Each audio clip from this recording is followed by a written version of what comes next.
This is NASA TV.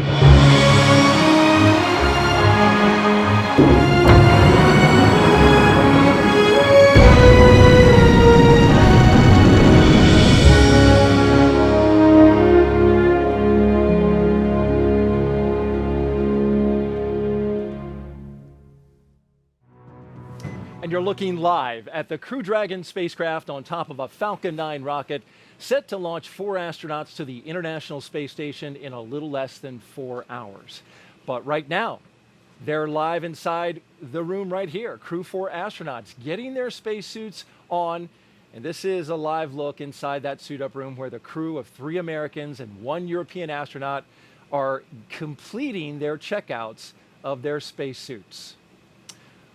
Welcome, everybody, to the Kennedy Space Center in Florida for live coverage of NASA and SpaceX's launch of Crew-4. I'm Daryl Nail, and I'm with Megan MacArthur, astronaut from Crew-2. You were the pilot in that mission, so it's great that you have that experience and that you're here to share it with us because you know this mission well, but you also flew the space shuttle.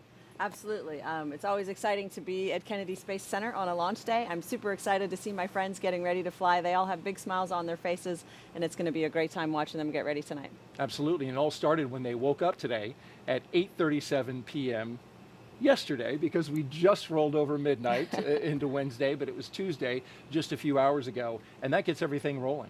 That's right. It's we think of the day as starting sort of at launch time, but in fact they've been up for many hours going through some weather briefings, some last minute checks, and as we see them right now going through the suit checkout. And this is the suit up room, a historic room inside the Operations and Checkout building, the Neil Armstrong Operations and Checkout building at the Kennedy Space Center, where astronauts have been getting ready for launch, going all the way back to Apollo 7, and then in this building, back to Gemini 3.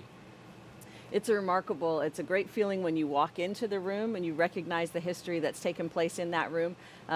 Visually, it does look different than when we use the room for shuttle. Not tremendously different because the purpose is still the same. You're still getting into your spacesuit, making sure everything fits where it's supposed to, making sure the suit has its pressure integrity checked, and that's what they're going through right now. So this is really kind of the beginning of that buildup of excitement that's going to continue for them throughout the night. Absolutely, and each one of the Crew-4 astronauts is in a seat that is molded exactly as it is in the spacecraft, right? That's right. So the cushioning that you see can be changed out based on the size of each individual astronaut, and the idea is that that seat is going to cradle you through the various dynamic phases of flight. So you want it to fit you pretty well. And you can see the SpaceX suit techs there with them, monitoring both on laptops, but then also interacting with the astronauts. Can you believe it, Megan, that you were in that room just about 1 year ago? It's hard to believe. In some sense, it feels like it was yesterday, but in other ways, it feels like it was a lifetime ago. Yeah. But watching them go through this now definitely brings back all of those memories and those feelings from being in that room and having that excitement build.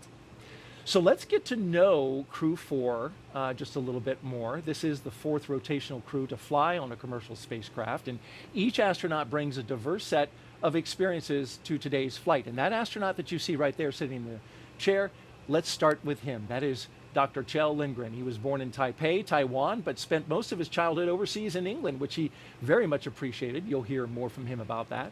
He was an instructor and jump master with the U.S. Air Force Academy and also has a doctorate in medicine, and he served as a flight surgeon for NASA. After he was chosen as an astronaut, Lindgren flew on Soyuz and spent 141 days in space during Expedition 44 and 45. He has a wife and 3 children, and today, Megan, he is the commander of Crew Dragon. That's right. He is going to make an outstanding commander. He's a wonderful, talented person, obviously experienced at living and working in space, but also just a really good human. Up next is fellow airman Bob Hines. There he is with his visor open, communicating with his suit tech. He was born in Fayetteville, North Carolina. He has a wife and 3 daughters. He has a Master of Science in Aerospace Engineering and served 21 years in the U.S. Air Force as a test pilot. He was also a fighter pilot. He flew the F-15E. He came to NASA as a research pilot, where he flew science missions in our WB-57. Today, he's going into space for the very first time as the pilot for NASA SpaceX's Crew-4. Megan, you were the pilot for Crew 2. It's a position you know well. That's right. It's an extremely important role, Daryl, as I'm sure you know. Of course, because you did it. I first got to interact actually with Bob when he was an instructor pilot for T-38 for the astronaut corps. And so flying with him was always a pleasure. He's always calm and collected no matter what the circumstances, which is exactly the person that you want piloting any vehicle that you're in. And they're going to make a great team today. Now let's introduce you to the two mission specialists, Jessica Watkins, and there she is, looking calm and collected and not moving very much, but very focused, I imagine. She considers Lafayette, Colorado, her hometown, a talented rugby player in college. Her team won the national championship in 2008 when she was with her university. I believe it was Sanford. Watkins was a postdoctoral fellow in the Division of Geological and Planetary Sciences at the California Institute of Technology. She completed several internships with NASA, including one testing system designs for the Mars Perseverance mission at JPL. She became an astronaut in 2017, a turtle. We'll talk more about that. And now, just like Bob, she's going into space for the very first time. This is a brand new experience for her. Yep, it's a bit of a turtle takeover, I think, is what we're experiencing on Space Station right now. But Jessica is an outstanding crew member. It's been fun to get to know her since she arrived with her classmates. Just tremendous amount of knowledge that she brings. Can be very focused and serious on the task at hand, but boy, when she smiles, it really lights up the room. I think this crew is going to have a lot of fun together. The second mission specialist is Samantha Cristoforetti. She was born in Milan, Italy, but now lives in Cologne, Germany with her partner and two children. In 2006, she earned her fighter pilot wings and flew the AMX attack fighter at a base in Italy. In 2013, Cristoforetti launched into space aboard a Soyuz for a long-duration space flight to the International Space Station, so she has quite a bit of experience aboard station. Several years later, she was awarded the Knight Grand Cross of the Order of Merit from the President of Italy. And today, she returns to space and the space station with Crew-4.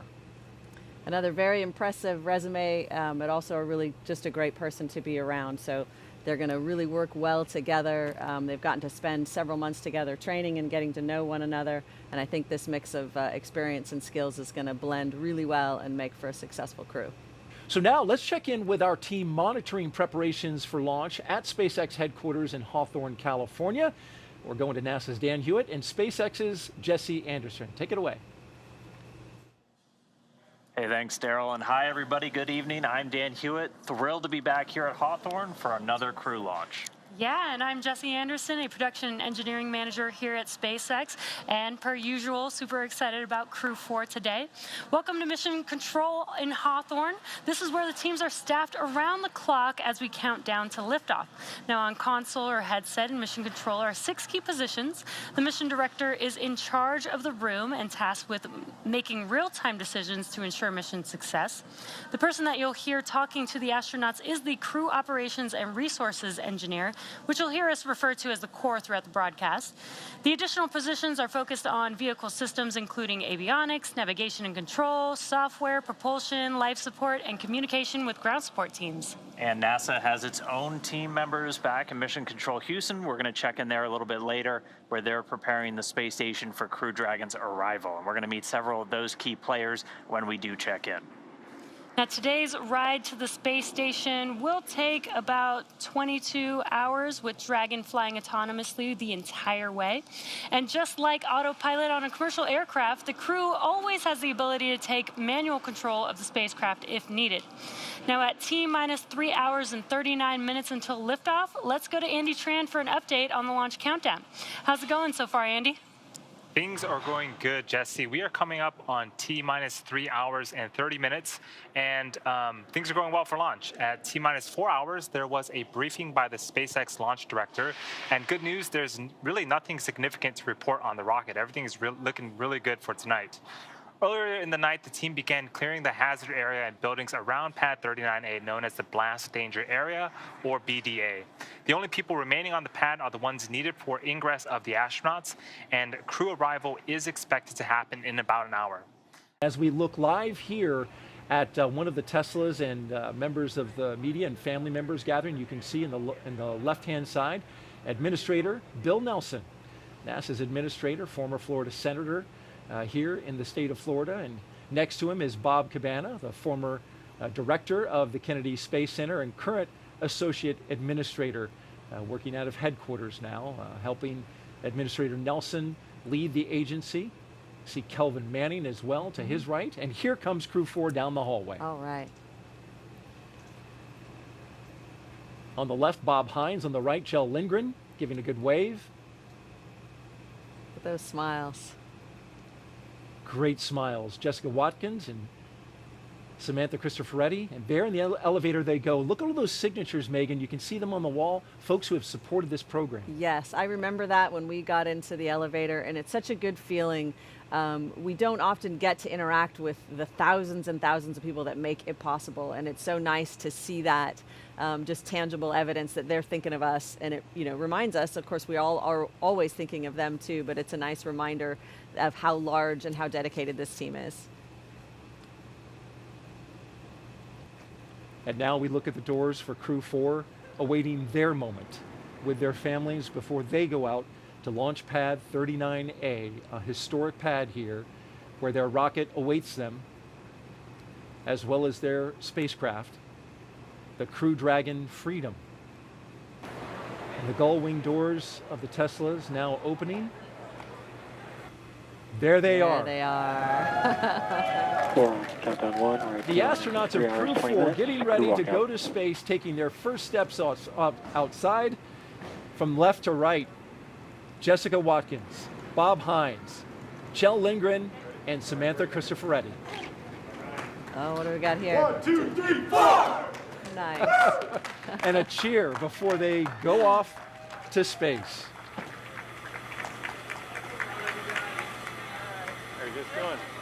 I like the huddle. That was a nice little touch. Very nice, yes. You're going to KLI. And here's that moment, Megan. It's a wonderful moment, just seeing the smiles on the faces of your loved ones, knowing that they're there for you, that they're excited for you. It's really special. Our helicopter will follow the entire way as the convoy pulls out. You can see the SWAT vehicle in the background, and now the families and loved ones come in. Yes, they get that up-close view one more time with their loved ones. And that's really special. Any last little messages you want to share privately, or just hands up against the glass? It's a special moment. And Megan, the plate for on every car of the Tesla is "Go for launch." As we can see, the custom plate. This has become a tradition. Yeah, I like to it. do on the ride out to the launch pad. It's a nice touch. And there goes our convoy rolling out to the launch pad. The last 10 miles, a 20-minute drive. They won't see much in the dark, but this is the way to space. Yes.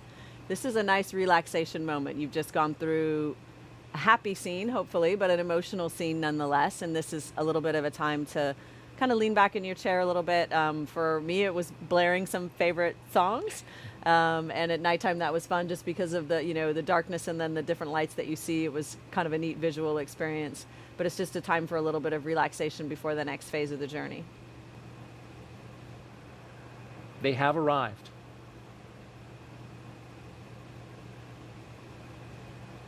There's been a lot of upgrades to this launch pad, Megan.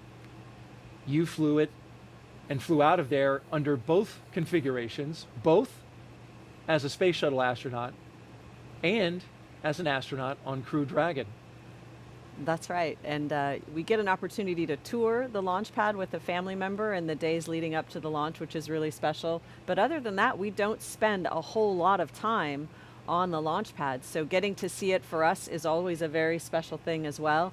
It does look very different now under the new owners, but you can still see the bones of it, of the historical structure that was there supporting all those shuttle launches. Speaking of bones, that metal, black metal to the left, we're panning around it, but that is the old rotating service structure that used to have that gigantic structure that would, contain the cargo bay of the space shuttle, so you could get in and out of it, service Right. it. It would rotate out, Still part of it Core there on the countdown pad. 1. We're at T-minus 2 hours, 59 minutes. Crew have arrived at the pad. We are on schedule. Oh, this is one of my favorite moments when the crew gets to first look up at their rocket, ready to go. That's Kjell Lindgren and Bob Hines giving a look, and That's right. Bob looks a little giddy. Yeah, he's pretty excited. Look at that rocket. Yep, I like that sort of characteristic, the lean back, the look up together. It's a good look. And the wave as they get ready to get into the elevators to ride up to the top where the crew access arm is, which will take them to the spacecraft. It is the original elevators. They've been, of course, renovated, but those are the same elevators you got in, Megan, as both a shuttle astronaut and a Dragon crew member. Another piece of history. Hopefully at this time of night they won't be taking up too many mosquitoes with them. Walking down the crew access arm comes Bob Hines and Kjell Lindgren. We see them inside, and the shot to the left from the outside. Love that shot.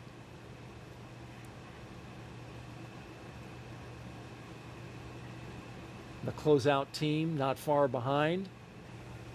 And here come Jessica and Samantha. They'll Big walk down the smiles. crew access arm with broad smiles. Well, Samantha is saying something, not sure what she's saying, but she is smiling. I think they could about smile their way into space. Just on the energy alone. That's right.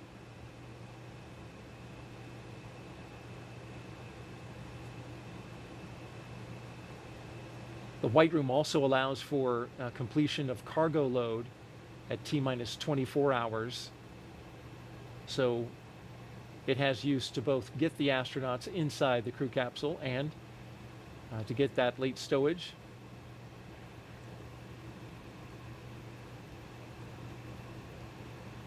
This is part of the countdown that we call ingress, a milestone that we have reached at inside the 2 hour and 42-minute mark.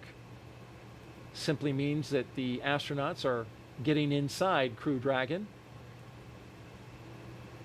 The closeout team surrounds them and is preparing them to go inside. They have covers on their boots that make sure everything is kept clean upon entering the capsule. Samantha flashing us the Crew-4. And so each of the crew members, they're doing the signing. They're also getting what's known as a FOD check, a foreign object debris check, just making sure that they're not bringing any dust, debris, particles, things like that in that could interfere with the umbilicals or any of the different systems, because anything that goes in that capsule is going to space for the next 6 months. Yeah, I'm really excited to see Jessica Watkins and Samantha Cristoforetti signing their names. And they do have this in the procedure to have the Sharpie ready for them so that they can do this signing before they ingress the Dragon vehicle. Looks like now they both have signed their signatures, and next steps is to start ingressing the Dragon capsule. Yep, we've got Kjell and Bob in already, and when we get a look in through the hatch, the seats are numbered 1 through 4, so when you're looking in from the hatch, it goes from right to left.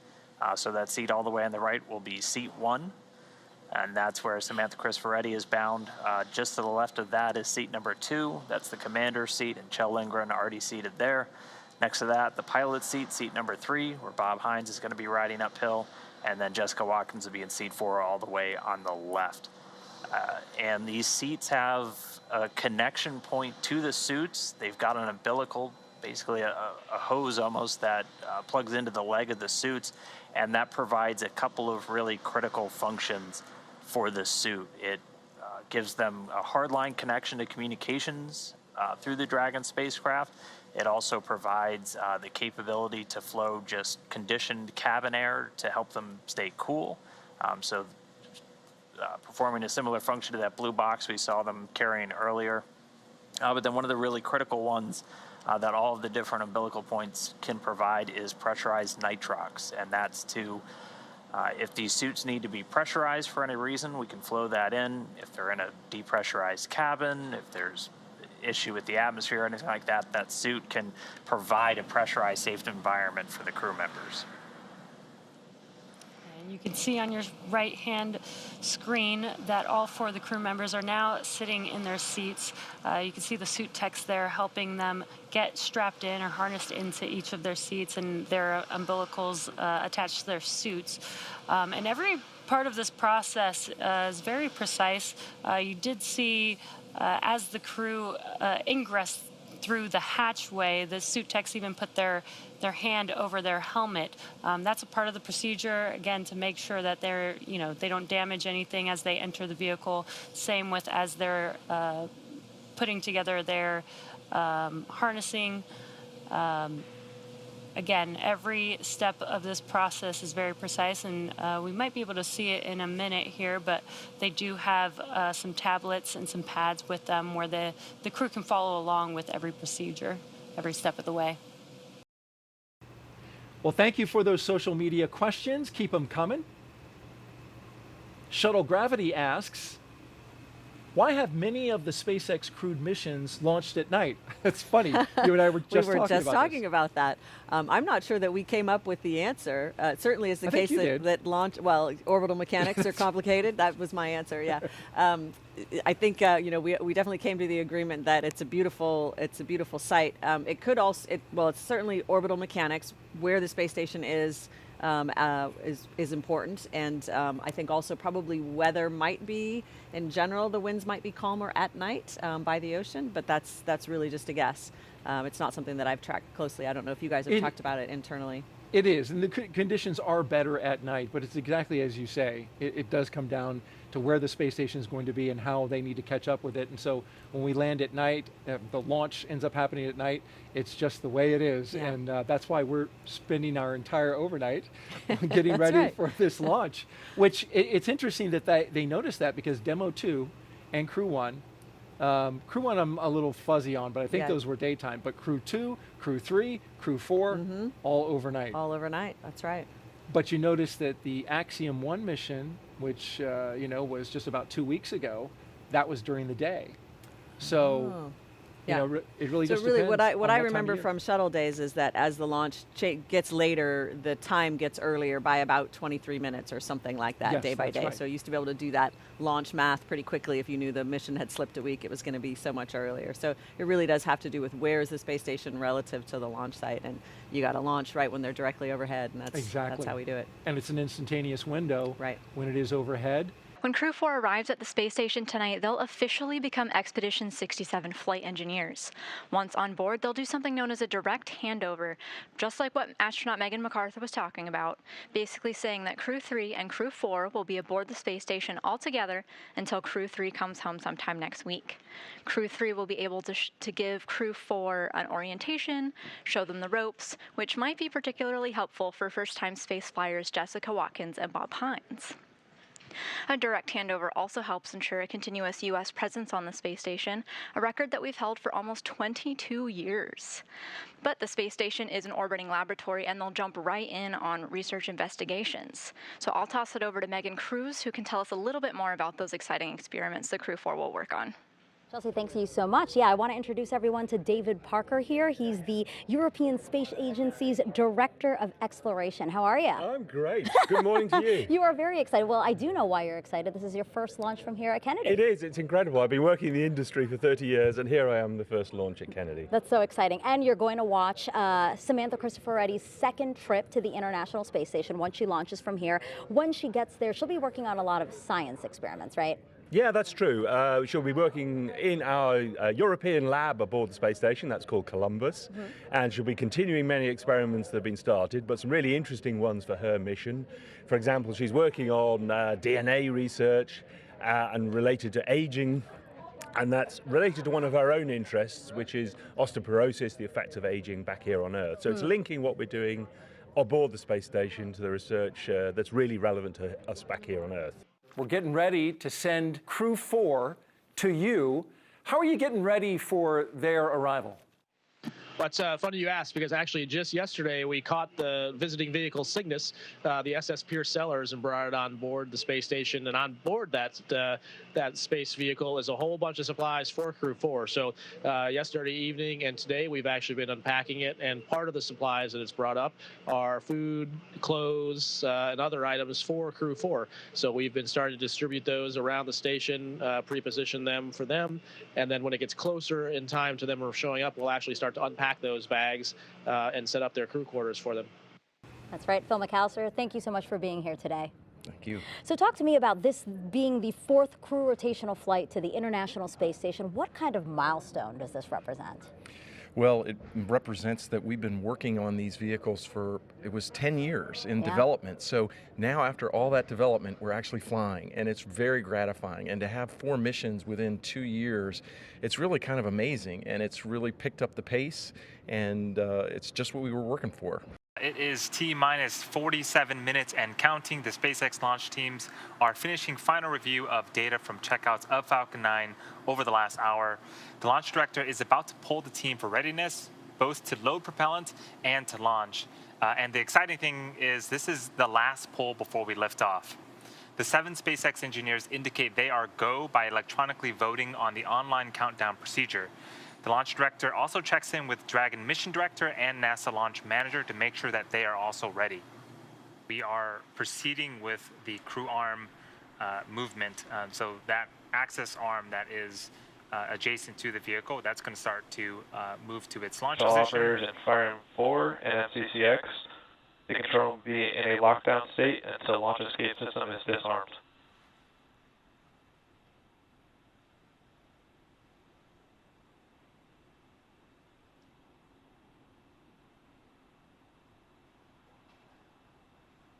It does take a few minutes for the crew access arm to fully retract, and after that we'll be arming the launch escape system.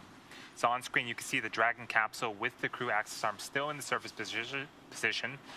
The crew is Crew access arm retraction has started. So great, we got an amazing shot of the crew access arm retracting away from the Dragon capsule.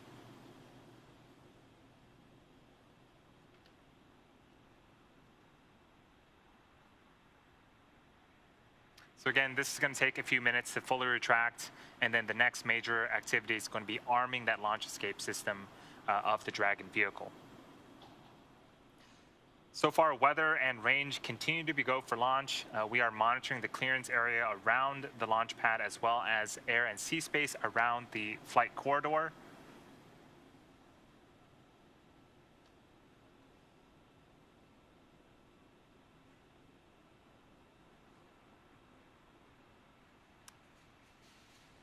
Here at Kennedy Space Center, the conditions are predicted to be acceptable for liftoff just about 43 minutes from now.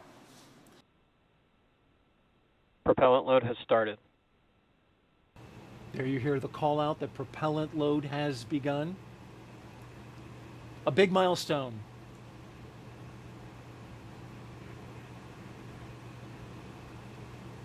As we are sitting at T-minus 34 minutes and counting, but you were saying, Megan, Yes, so it's nice to have some new faces, quite frankly, Yeah. and to hear some new stories. And like I said, though, we really did not work with them. They worked exclusively on the Russian segment, and so it did not disrupt our ongoing science work that, of course, we're doing that's so important for our international partners. So I think it would be difficult to carry out a movie production as well as carry out the actual work of the space station.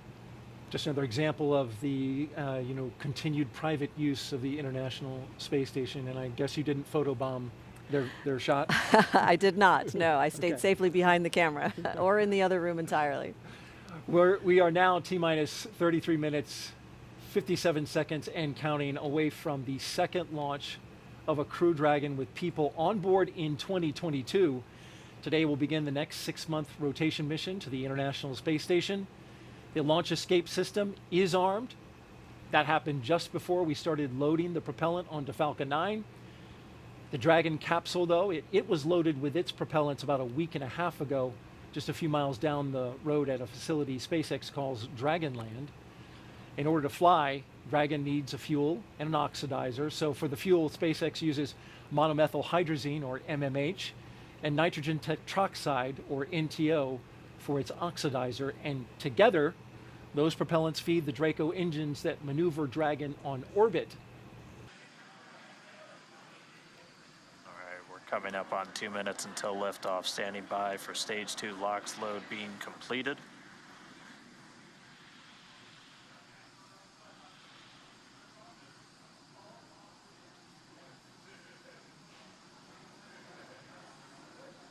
Stage 2 LOX load is complete. Dragon is in auto idle.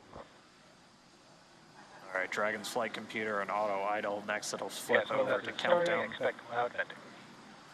Gas closeout has started, so we're now isolating all of the feed lines for the different gas systems from the Falcon 9 rocket. They're going to then get vented. You can hear that venting start. They're going to get vented overboard through umbilicals and through the strong vac itself. Coming up at T-minus 1 minute, we're going to hear Dragon is in countdown. Its flight computer will switch to countdown mode. We'll also hear that the flight termination system on Falcon 9 is armed.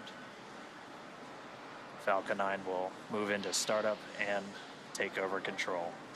FTS is armed, Falcon 9 is in startup and is now controlling. Dragon is in countdown. Dragon's flight computer in countdown. The FTS, that flight termination system on. Freedom, SpaceX, go for Crew-4 launch.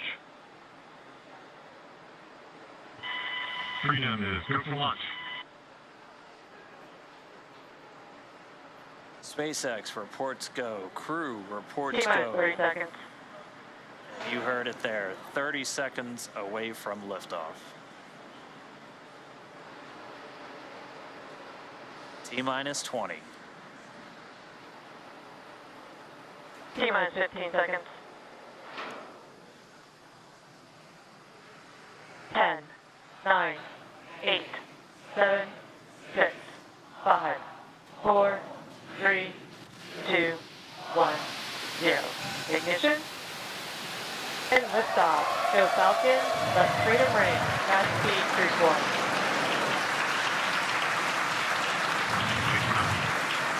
Vehicle switching downrange. Copy 1 Alpha.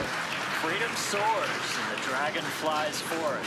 Vehicle already pitching downrange. All 9 Merlin engines have lit. Stage 1 propulsion is nominal.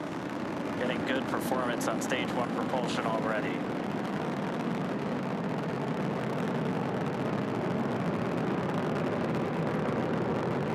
We are T plus 35 seconds into the 4th rotational crew mission on board Dragon and the Falcon 9.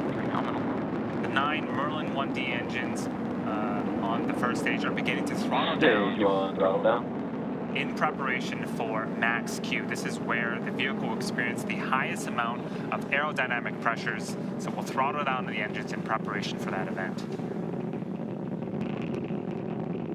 Vehicle is supersonic. All right, so we've passed the speed of sound. We're already Max Q. And there's our call out for max Q. Stage 1 throttle up. So right after max Q, we will begin to throttle those engines up again. Copy 1 Bravo. And 1 Bravo, so we're in the second and final abort mode for the first stage. Continuing to get good performance though. The crew already pulling in excess of 2 Gs. And coming up next is going to be a couple of events in rapid succession. Yep, in about 10 seconds here, we're going to be performing engine chill on the second stage MVAC engine. And then in about a minute, we're going to start off with MECO, also known as main engine cutoff. This is where those 9 engines that you're seeing ignite on, being lit up on screen, those are going to cut off in preparation for stage separation, where the first and second stages will separate from one another, and then the single Merlin vacuum engine on the second stage will ignite and continue to carry our Crew-4 astronauts to orbit. Heard that MVAC chill has started. Stage 1 throttle down. The 9 Merlin engines starting to throttle down. And standing by for MECO.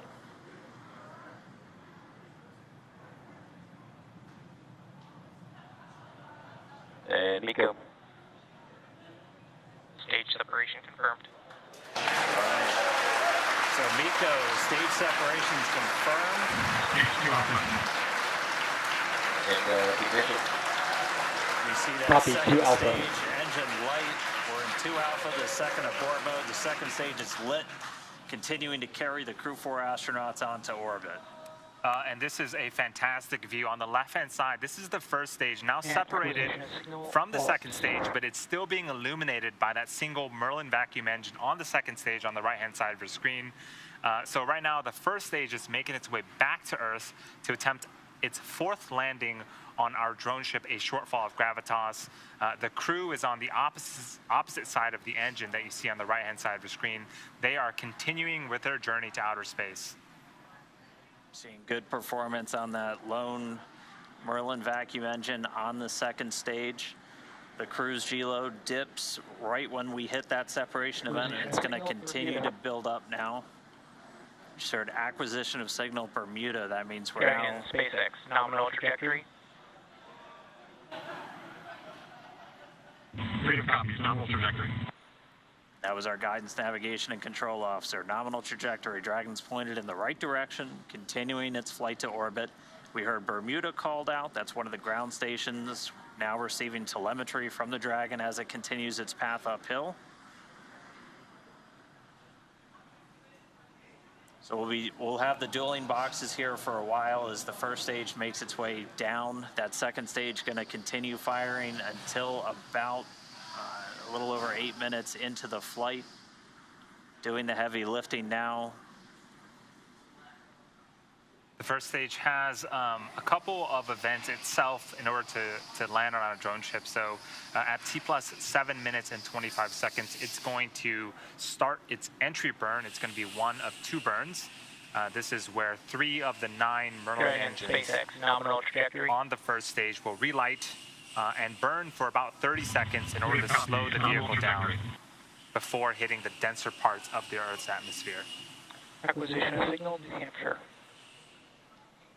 All right, now on the New Hampshire ground station, another call out there from our guidance, navigation, and control officer, nominal trajectory. Second stage continues to power. Call out just then, propulsion is nominal, the engine performing as expected. Crew pulling a little more than 1¼ Gs right now. Again, that's going to continue to ramp up, peaking just before we get to that second stage cutoff. Yep, this single engine here, Dan, can produce over 220,000 pounds of thrust in the vacuum of space, so they are definitely feeling it. And we're already about 200 kilometers in altitude. Dragon, SpaceX, nominal trajectory. Freedom copies, nominal trajectory. Great call out that we are headed in the direction that we need to, and we just heard from Kjell, the commander. And we should get one more of those trajectory check-ins in about 30 seconds from now.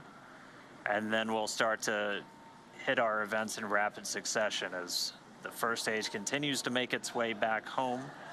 The second stage will start to wrap up its job of delivering these astronauts into orbit.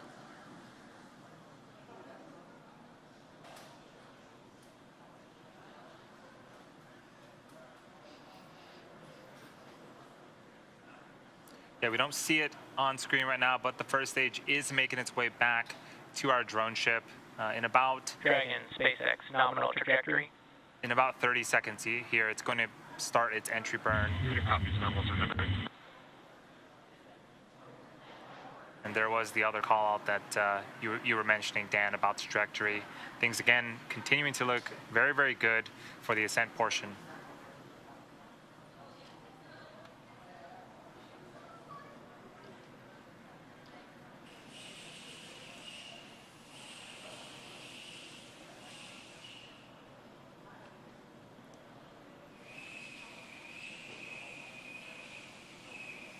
Stage 2, flight termination system. So for those just joining us, we are just under 8 minutes into flight.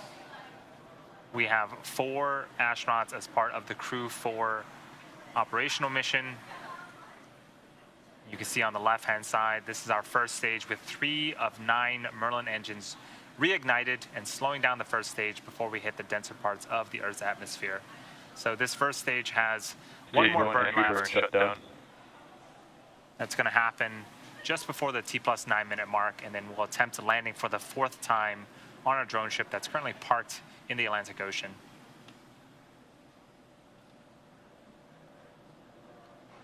So as that entry burn completes, Terminal guidance. We're in the final stages of the second stage's flight into orbit. We're about to pass through several of the different abort phases, which essentially correspond to areas along the very northeastern seaboard of the U.S. and then across the Atlantic and off the coast of Scotland. But continuing to get call-outs that stage 2 propulsion is nominal. Copy, Shannon. And the call-out of Shannon, Ireland, that's indicative of our final abort zone. And after this second stage engine shuts off its engine, we are going to be listening for the confirmation of a good orbit, which tells us that the crew and Dragon are where they need to be in orbit. Landing burn. Dragon, SpaceX, nominal orbit insertion. And that was the call that we wanted on the second stage. Here's a fantastic view We're glad to be in orbit. of the Dragon, first stage. SpaceX launch escape system is disarmed. Fantastic view of the first stage. Landing legs have been deployed, returning back to Earth for a 4th time. And just like that, a 4th landing as part of the Crew-4 mission.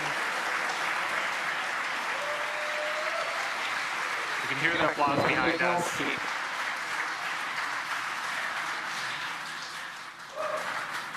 But prior to this, Acquisition signal, Newfoundland. we saw the crew, we heard that the crew has been successfully inserted into a good orbit, and this is them in 0G, 2 of them for the first time. And getting a look, it looks like we might have a couple of 0G indicators. I see a turtle in Bob Hines' hands. That is the nickname for the astronaut class from 2017, of which he and Jessica Watkins were a part. I believe we've got a monkey floating over by Samantha Cristoforetti.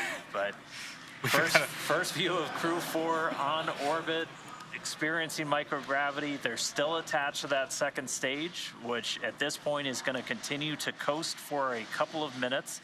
It's got small reaction control thrusters on the upper part of the second stage that can be used to cancel out rates, essentially making sure that they're on a stable coast before we get to that separation event, after which we'll see Dragon Freedom flying free for the first time.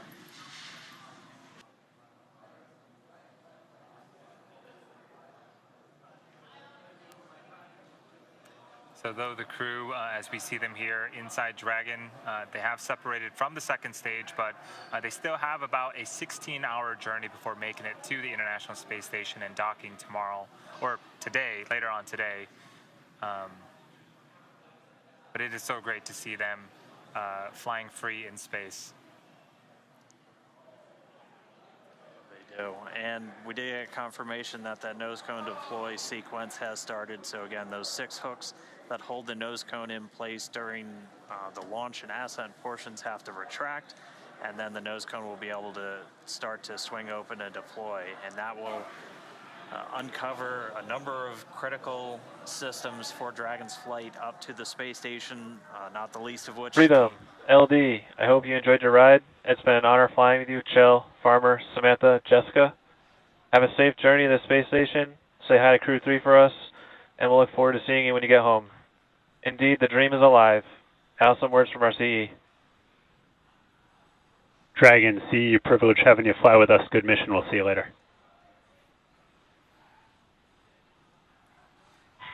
Hey, and from Freedom, we want to thank a big thank you to SpaceX, the Commercial Crew Program, and specifically the Falcon 9 team for a great ride. It is a privilege to get to fly this new vehicle, the Crew Dragon Freedom, to orbit.